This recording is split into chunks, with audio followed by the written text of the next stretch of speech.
नमस्कार, स्वागत है आपका उद्धार न्यूज में। मैं हूं आपके साथ राज यादव। प्रधानमंत्री द्वारा 20 लाख करोड़ के पैकेज की घोषणा के बाद केंद्रीय वित्त मंत्री निर्मला सीतारमण व राज्य मंत्री अनुराग ठाकुर द्वारा प्रेस को एड्रेस किया गया। किसको क्या मिला, आइए जानते हैं। Shall be coming with this entire team before you to put out the details of the vision which PM has put forth. मध्यम, सूक्ष्म, लघु उद्योग, कुटीर उद्योग, घरेलू उद्योग जो है, इन सब के सामने बहुत बड़ी मुसीबत थी कि पैसों की भारी कमी थी। इन सब के लिए क्या किया जाए, ये भारतीय अर्थव्यवस्था की रीढ़ है।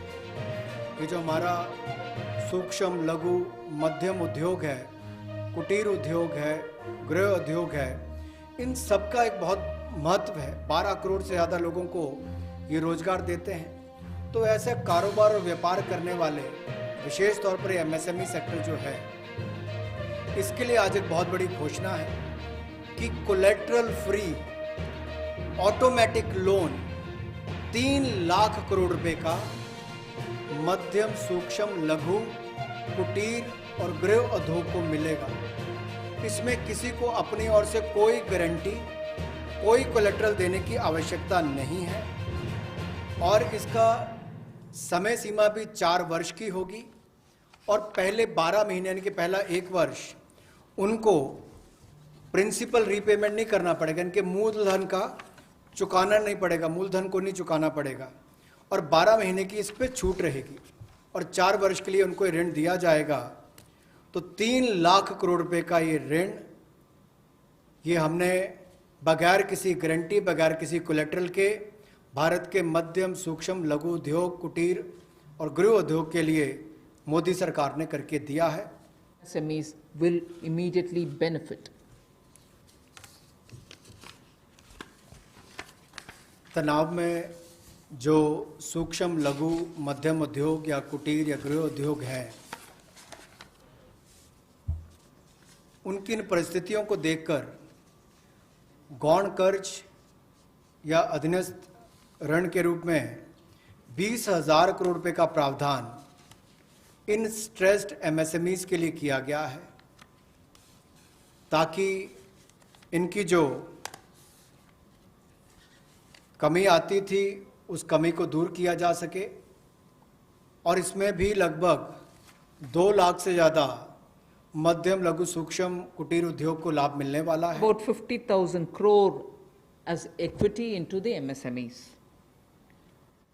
And this will also encourage them eventually to get listed in the markets which they can choose.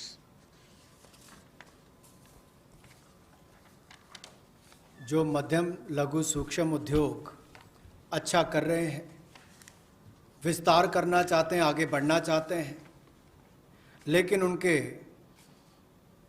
आकार को बढ़ाने की, क्षमता को बढ़ाने की सुविधाएं नहीं मिल पाती थी, तो उसके लिए फंड्स ऑफ फंड्स का प्रावधान किया गया है और इस फंड्स ऑफ फंड्स के माध्यम से 50,000 करोड़ की इक्विटी इन्फ्यूजन होगी। ये हम करने जा रहे हैं। Your investment can be 1 crore and your turnover can be 5 crore. Up to 5 crore, you will be micro enterprise. And so on. So small will be up to 5 crore, manufacturing enterprise. Services was up to 2 crore. Now the definition is changed to 10 crores and 50 crores. Investment and turnover. And so on. The table explains it.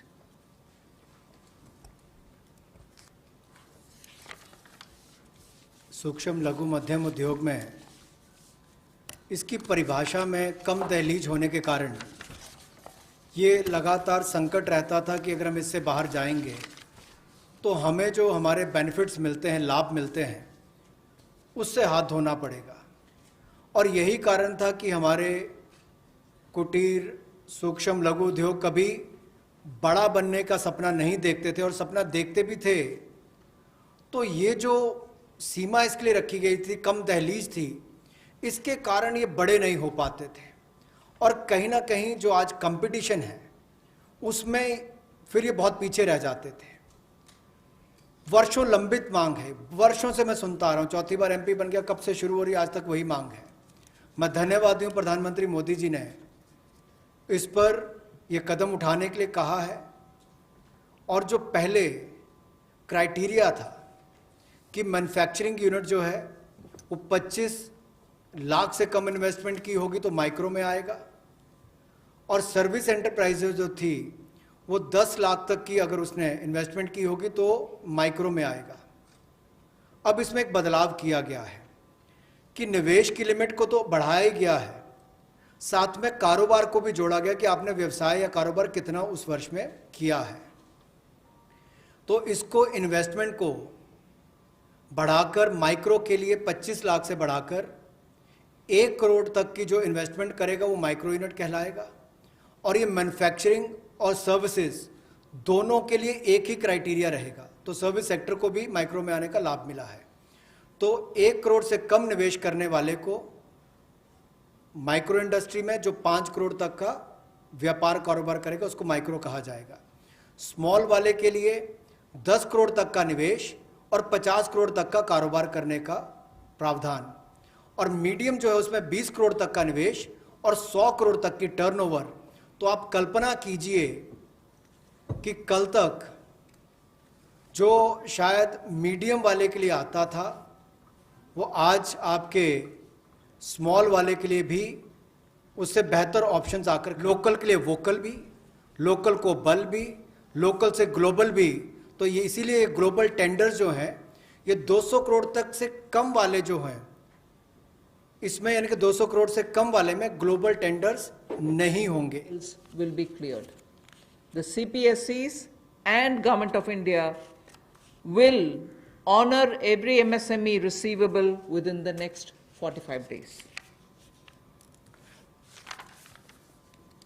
इसी तरह से एक बार फिर कुटीर, सूक्ष्म, लघु, मध्यम उद्योग के लिए ये जो चुनौतियां कोविड-19 के समय शुरू हुई कि घरों तक सीमित होना पड़ा और आप कहीं जाकर सामान बेचने में दुविधा आती थी, तो ई मार्केट लिंकेज करने की बात की, क्योंकि ई कॉमर्स का आजकल ज़माना भी आया है, वो भी होगा।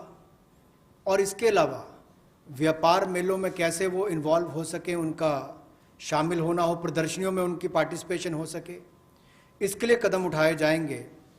और जो हमारे सार्वजनिक केंद्र उपक्रम है उसमें जो अगर उनके कोई पेंडिंग पेमेंट्स है, सरकारी है या PSUs में है, उनको भी अगले 45 दिनों में बल देकर वापस उनकी पेमेंट हो, ऐसा प्रयास किया जाएगा ताकि जल्द से जल्द उनकी पेमेंट हो, ताकि उनको राहत मिल सके।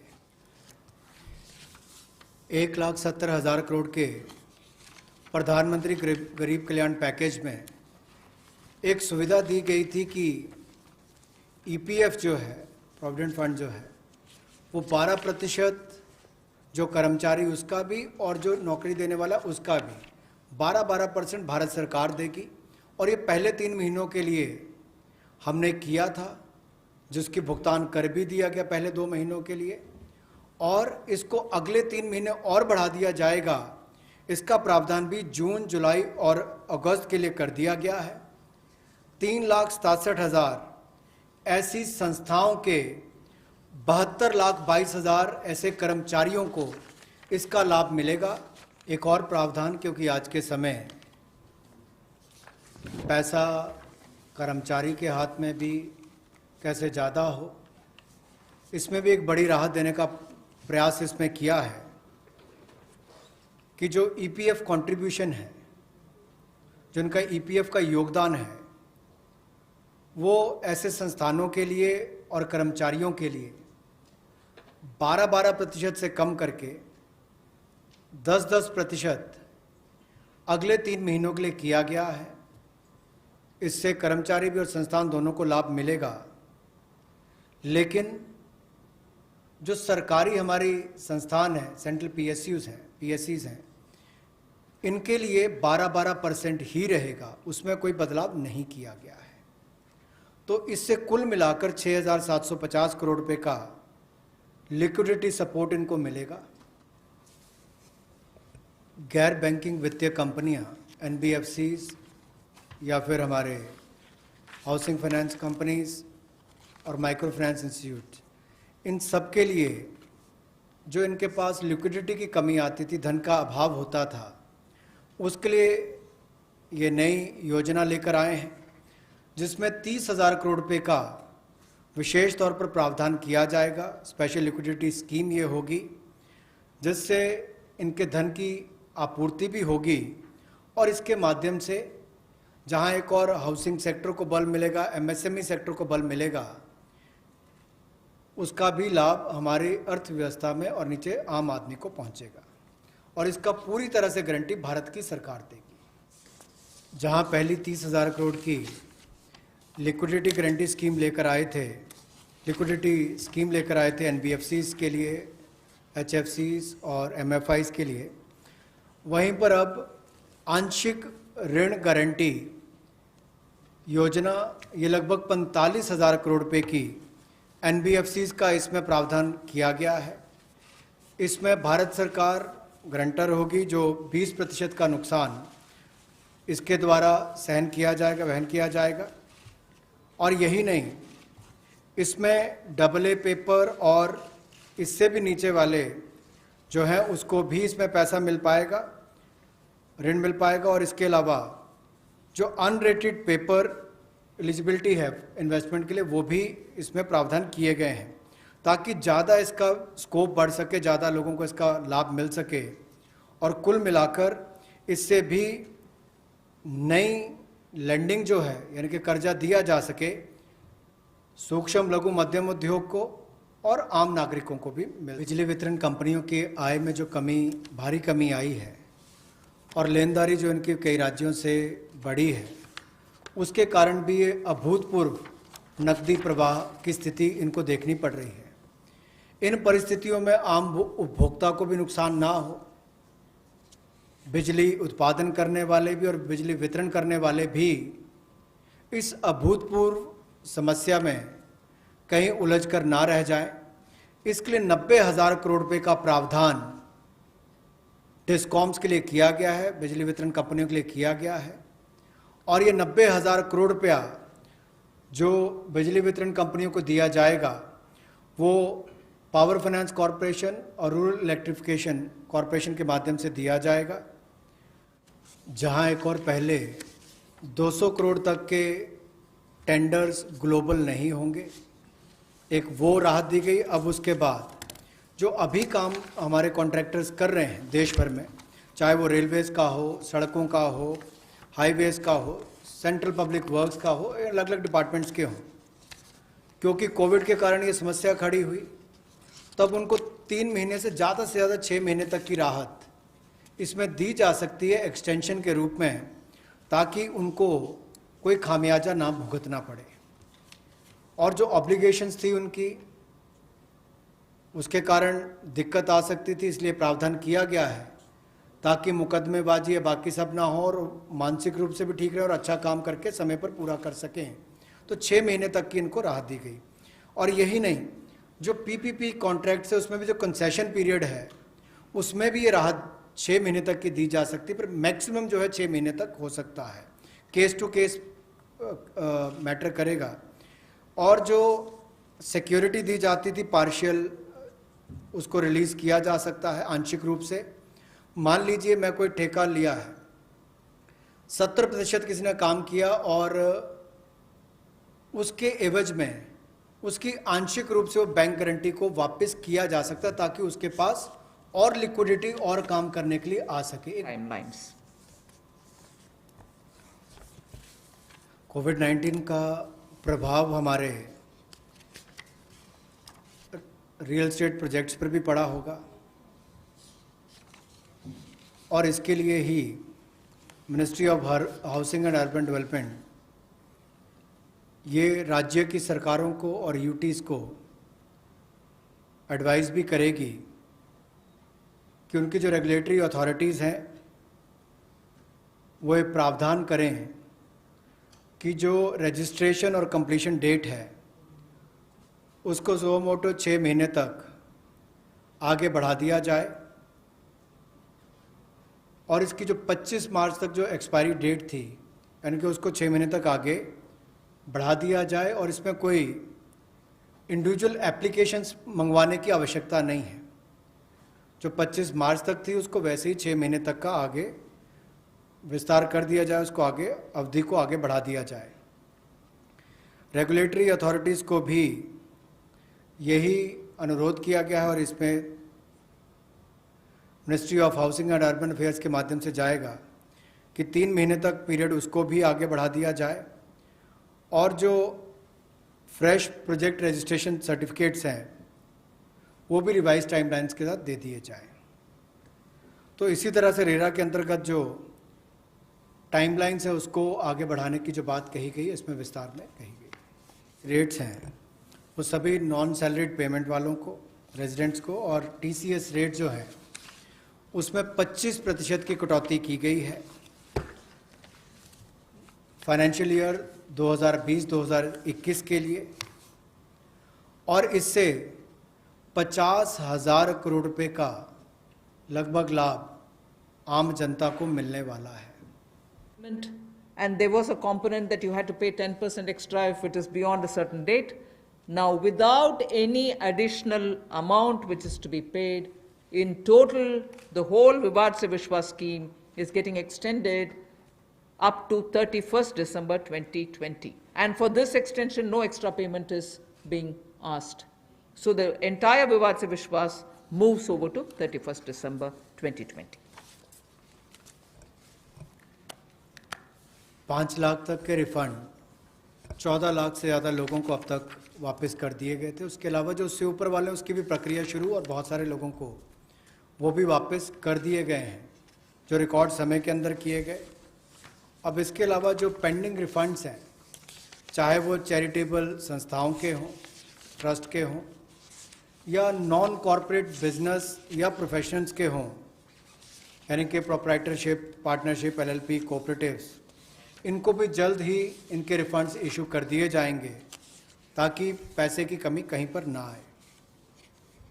इनकम टैक्स की रिटर्न के लिए जो ड्यू डेट थी वित्तीय वर्ष 2019-20 के लिए, उसको 31 जुलाई 2020 और 31 अक्टूबर 2020 से बढ़ाकर 30 नवंबर 2020 कर दिया जाएगा, और टैक्स ऑडिट को भी 30 सितंबर 2020 से बढ़ाकर 31 अक्टूबर 2020 कर दिया जाएगा।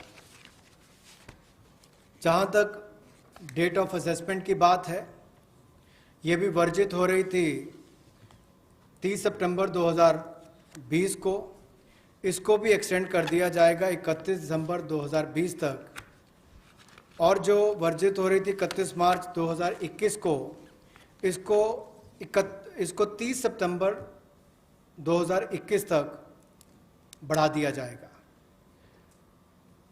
मैं एक बार फिर कह देता हूं, जो डेट ऑफ असेसमेंट्स जो बार हो रही थी 30 सितंबर 2020 को, उसको 31 दिसंबर 2020 तक बढ़ा दिया गया है, और जो बार हो रही थी 31 मार्च 2021 को, उसको 30 सितंबर 2021 तक बढ़ा दिया गया है।